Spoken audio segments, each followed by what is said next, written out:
Shustar merupakan salah satu kota tertua di dunia yang di sepanjang sejarahnya telah menjadi pusat penting dalam dunia politik dan budaya. Terletak di Provinsi Khuzestan di negara Iran bagian selatan saat ini, kota Shustar memiliki arsitektur lintas peradaban yang sangat indah dan warisan budaya yang sangat kaya hingga saat ini. Shustar juga memainkan peran penting dalam sejarah dan budaya Islam yang memiliki arsitektur Islam yang indah, masjid yang menakjubkan, dan warisan budaya yang kaya.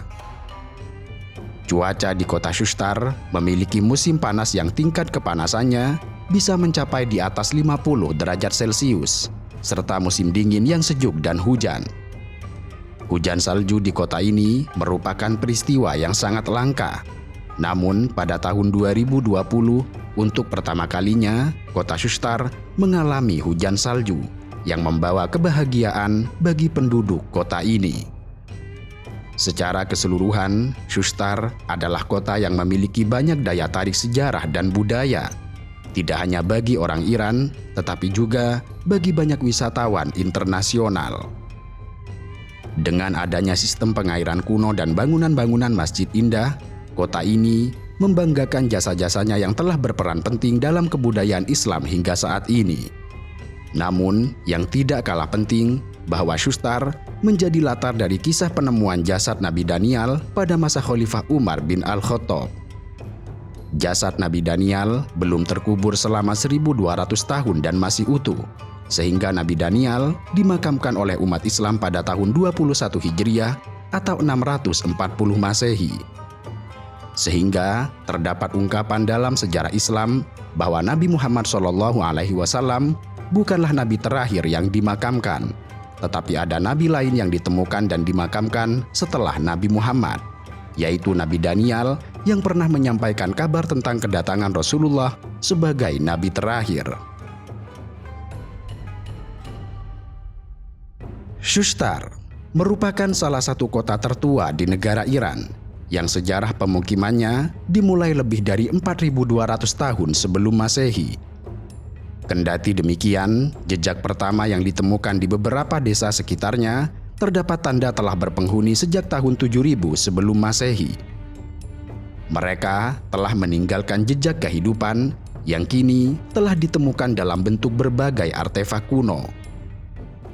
Pada 5.000 tahun sebelum Masehi, disebutkan orang-orang telah tinggal di beberapa kastil, dan sejak 4.000 tahun sebelum Masehi, peradaban di kota ini telah berjalan. Tidak heran jika kemudian kota ini berisi monumen bersejarah kuno yang berasal dari beberapa peradaban, seperti peradaban Elam dalam ribuan tahun, era Kekaisaran Achaemenid, era Sasania, dan selanjutnya Islam. Peradaban Elam, yang merupakan salah satu peradaban kuno di wilayah barat daya Iran, berkembang sekitar 3.000 tahun sebelum Masehi hingga 539 sebelum Masehi. Kemudian, setelah Elam jatuh, wilayah Shustar menjadi bagian dari Kekaisaran Persia, khususnya selama periode Kekaisaran Achaemenid pada kisaran 550 hingga 330 sebelum Masehi. Shustar dijadikan sebagai kota utama dalam Kekaisaran Achaemenid dengan banyak peninggalan arkeologis dari periode ini. Kemudian, setelah penaklukan Alexander Agung dan berdirinya Kekaisaran Seleukia, Shustar berada di bawah pengaruh Helenistik. Meskipun pengaruhnya lebih kecil dibandingkan peradaban sebelumnya, tetapi periode ini juga meninggalkan jejak di kota ini. Sebelum Islam mengisi peradaban Shustar yang dikuasai pada era Khalifah Umar bin Al-Khattab, yaitu pada tahun 21 Hijriah atau 640 Masehi, Shustar berada di kekuasaan Sasania, mulai dari 224 hingga 640 Masehi. Kota ini terus berkembang dan mengalami berbagai perubahan budaya dan politik di sepanjang sejarahnya. Peninggalan dari berbagai periode ini membuat Shustar menjadi situs arkeologi yang sangat penting, terutama Kekaisaran Islam dengan bentuk kekuasaan yang berbeda.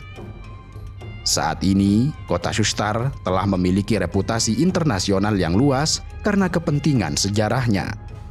banyak turis asing dari berbagai negara mengunjunginya setiap tahun, termasuk orang-orang Yahudi yang secara khusus bermaksud mengunjungi kota yang diyakini sebagai tempat hidup dan makam Nabi Daniel. Nabi Daniel merupakan Nabi Bani Israel yang hidup pada abad ke-7 sebelum Masehi. Pada tahun 606 sebelum Masehi, ia ditawan di istana Bakhtanasor oleh Raja Babilonia. Peristiwa pertama yang menimbulkan pengaruh Nabi Daniel adalah saat ia menafsirkan mimpi Raja Nebukadnezar atau Bukhtanasor. Dalam perjalanan hidupnya, Nabi Daniel bermigrasi ke Shustar yang saat ini menjadi bagian dari Iran bersama beberapa orang Yahudi dan menetap di Shustar dan meninggal di kota ini.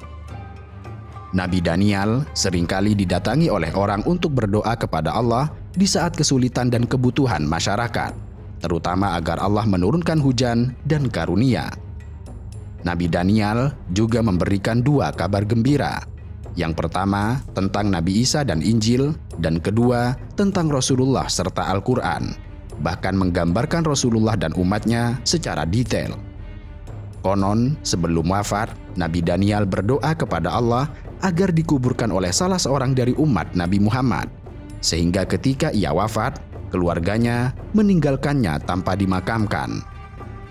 Ada yang menyebut bahwa orang-orang sering berdoa dan berharap agar berkah turun melalui keberadaan Nabi Daniel, sehingga jasad beliau tidak dimakamkan.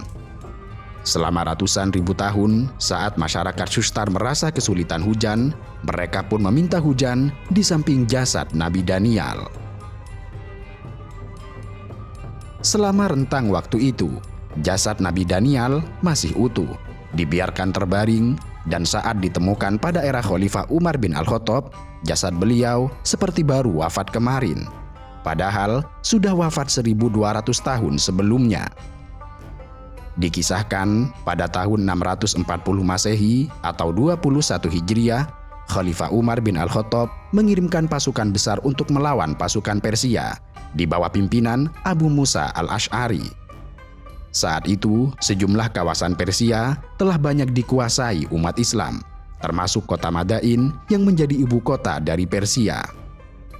Sebelum menguasai Tustar, benteng terakhir Persia yang saat ini masuk wilayah Iran Selatan, pasukan Abu Musa al-Asy'ari menaklukkan kota Shustar. Umat Islam kala itu mendapat perlawanan yang sangat sengit, sehingga pimpinan kota Shustar yang bernama Sabur terbunuh dalam penyerangan. Saat umat Islam menggeledah istana Raja Sabur, mereka menemukan hal yang aneh, yaitu jasad seorang pria yang sedang tidur di tempat tidurnya dengan tubuh yang masih utuh. Di sampingnya terdapat sebuah buku serta sebuah cincin dengan gambar anak kecil dan 2 singa.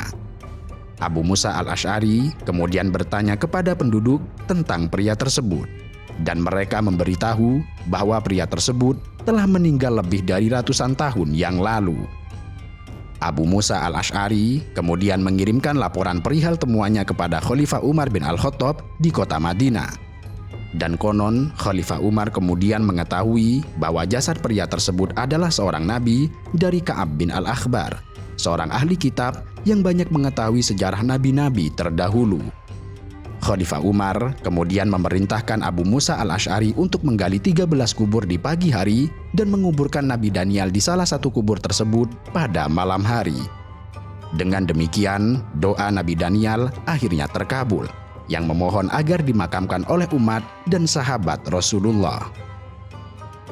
Nabi Daniel merupakan nabi terakhir yang dimakamkan dari para nabi dan rasul, tidak terkecuali Nabi Muhammad SAW. Khalifah Umar bin Al-Khattab memerintahkan agar merahasiakan tempat jasad Nabi Daniel, karena selama ratusan tahun telah dikultuskan dalam permintaan doa. Namun demikian, Ibnu Ishaq menyebutkan bahwa jasad Nabi yang tidak termasuk Rasul ini dimakamkan di dasar sungai Shustar.